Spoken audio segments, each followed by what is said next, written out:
Hello, good morning mga igsoon. Kumusta? Have a blessed day to each one of us. At this morning mga igsoon, naami sa together with my wife and son ning bisita mi sa atong church diri sa atong church building kay murag dugay-dugay na gyud siya wa natigumi ba mga month naman siguro 1 month nga wala na jud diri nagtigom no. So ning bisita mi diri kay among papa ari man diri siya matulog every night no. So tinakaw na ko na kung ari na lang sa share ninyo no sa word ni Lord this morning. Nako i-share mga igsoon kuan akong i-share yung mga igsoon may tungod anang nganong ang usa ka nganong kung kasagaran nga nangalagad sa Ginoo dasig ra man og pilmiro no. Once again, nganong kasagaran sa mga nangalagad sa Ginoo daw nganong dasig ra daw og pilmiro no. So ako na siyang tubagon nga pangutana mga igsoon. But before that, once again, I just want to invite everyone to subscribe my YouTube channel, Kristohanong Mabungahon, and to subscribe, I mean to like, to follow my page as well, Kristohanong Mabungahon, no? Wala yung makita, madungog, sitawagan na, ma-witness da mga igsoon, mapaminaw, unsa pa diha mga igsoon, puro na, it's all about the word of God, pagdasig, pagpahinumdum, word of comfort, mga word of hope mga igsoon, pampalig-on sa tong relasyon sa Ginoo, and then pampa-level up sa tong pagtuo sa Ginoo. Amen. So thank you sa mga new subscribers no. 1 month na ko mga igsoon na nag-subscribe, and then nag-vlog, and then nindot kayo sa feeling mga igsoon, nindot kayo sa feeling na ako'y mga nadunggan mga feedback nga na-bless sila. Glory to God ang tanan. Nindot sa feeling makadasig ka, maka-encourage ka, maka-inspire ka ug mga tao pinagi sa pulong sa Ginoo no. Gusto lang nako mga igsoon nga ma-trending lagi, uning gibalik-balik ma-viral ang pulong sa Ginoo kay ang pulong sa Ginoo maghatag og kinabuhi, while ang mga panglibak pagdaot sa dungog makapatay sa og relasyon, pero kaning pulong sa Ginoo makahatag og kinabuhi no, makahatag og kalipay, kalinaw. Amen. So this morning mga igsoon akong tubagon na pangutana kung anong kasagaran sa mga dasig daw may lang og pilmiro no. May lang og pilmiro, but sooner or later ngano kung magluya sila, ang uban mabackslide na, mawa na sa simbahan no, wa nay gana sa Ginoo no, may lang na kuno. So unas na ako ng tubagon mga igsoon, of course pilmiro pa kanang pilmiro pa mao na gingon nga first love pa na nimo no, kanang the very moment nga na encounter mong presence ni Lord no. Grabe no, grabe ang epekto ana mo ra bitaw.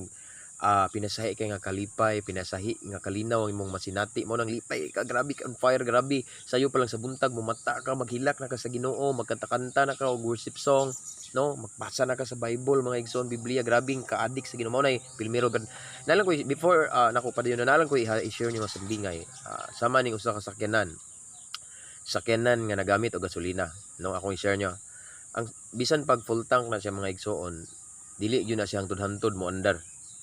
Kuha ang usa ka ibutan talag usa ka sakyanan mga igsoon nga nagamit og gasolina, bisan pa og full tank na siya, dili na siya hangtod-hangtod mudagan, hangtod-hangtod mo andar. The same sa atong pagpangalagad sa Ginoo.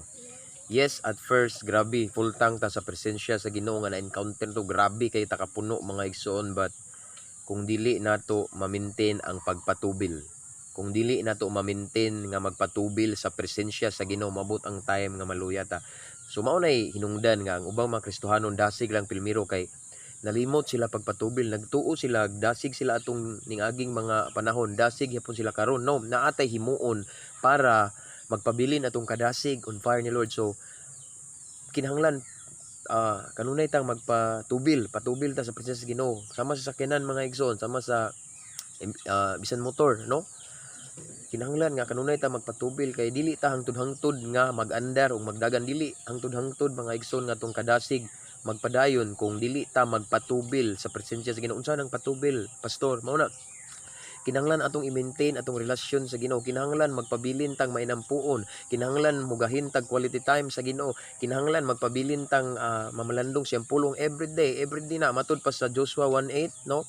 Pamalandungan nato ang pulong sa Ginoo, pamalandungan nato ang libro sa balaod, ang Biblia may son adlaw ug gabi pagani, and then ato siyang sundon, and then mao na siya sekreto nga mosaksis ta no, adlaw ug gabi pagani, meaning kanunay ta dili nato ibulag mga igsoon ang pulong sa Ginoo. Kinahanglan mamalandong ta every day, every moment in our lives mga igsoon para makabaton ta mga igsoon og ma-full charge ta no.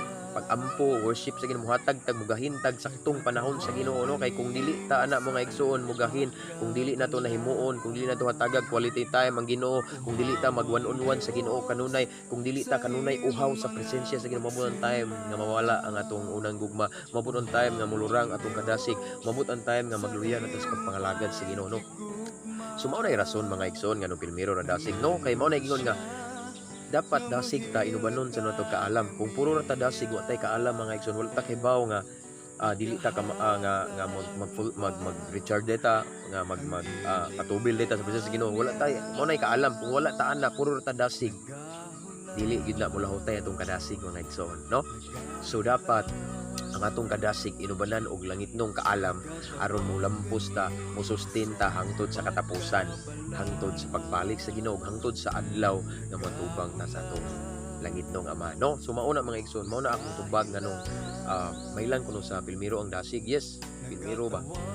Mailan jud sa pilmiro, pero kung imo nang i-maintain ang imong relasyon sa Ginoo, kung ang imong quality time sa Ginoo imong i-maintain, kung sa tiliwala sa imong kabisi kamaw ka mo manage sa imong time sa Ginoo, kamaw ka mo gahin og enough time sa Ginoo nga mag one on one, magitawag og magpatagbaw sa iyang presensya mga igsoon, sigurado nga ang imong kadasig mula hutay kini, no?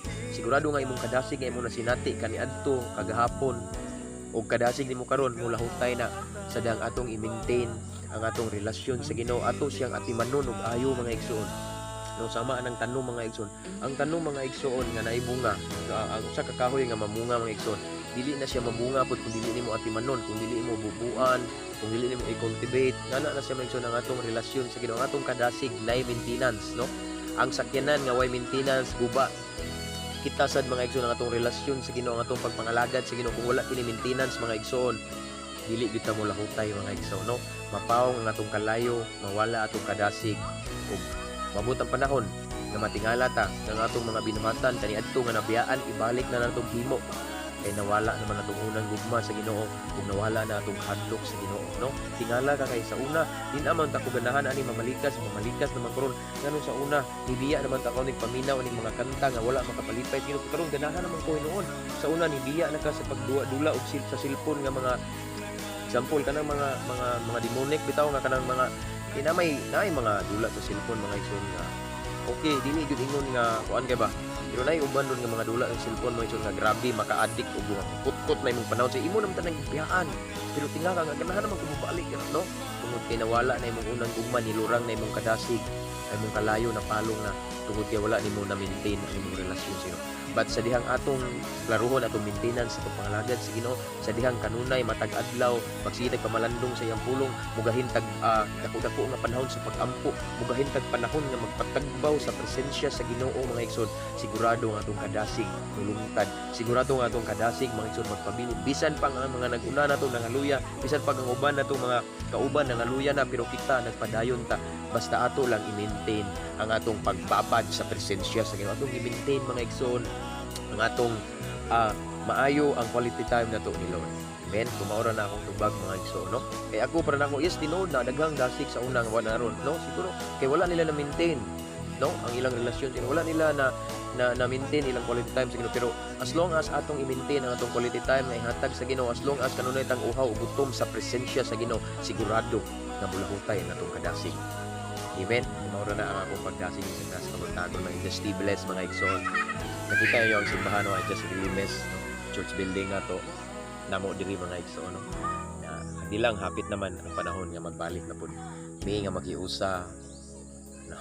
Nga magdaig, magsimba sa tubig Dios. So once again, salamat mga igsoon. Stay blessed. Continue to praise God in the midst of every storm. Continue to dance in the midst of every storms, and then continue to praise God bisan ang panahon mga igsoon. Usahay di ang ngayong pasalamatan ng Ginoo kay nakas kagulanan, kasakit, kawaladon, katalagman, but mao ni ang saktong panahon atong ipakita sa Ginoo nga wata na usab, atong ipakita sa Ginoo nga mas nisalig ta sa iyang saad kaysa panghitabo sa atong palibot. Amen. God bless once again. To God be the glory. Till next time.